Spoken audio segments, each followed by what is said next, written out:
Yun, napakaganda po dito. At we are very fortunate na makausap po natin ang mga owners, si Sir Charlie, tsaka si Ma'am. Bing. Magandang umaga po, Ma'am Bing. Kailan po nag-umpisa yung ano nyo, yung vineyard na ano, na stress-free vineyard? Ang ganda po, oh, yun. Talaga nakakawala ng stress.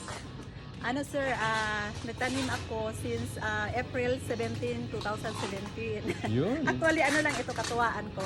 Mm-mm. Nasa ano lang, backyard namin. So, ngayon lang namin na-open sa public. Ano na, 2 season na, pangalawa na ngayon. At salamat pala sir na nakarating ka dito sa area namin. Opo, from Pampanga po kami. Munting ubasan. Yan, ang ganda nga. Thank you, thank you. Para tayong bumalik Sana sa nag-enjoy Garden kayo. of Eden. Ang ganda. Thank you. Tsaka meron si Sir Charlie, napakabait May nila. Free tasting at tsaka mga suman. Suman. Punta po kayo dito sa may Tagum City. Ano pong barangay? Barangay South. Barangay? Barangay South, Tagum City, Davao del Norte. Okay. Magsaysay Ayan, Oo. extension. Magsaysay extension. Very po siya, accessible and napakaganda po ng lugar. Malapit sa Top Star Hotel.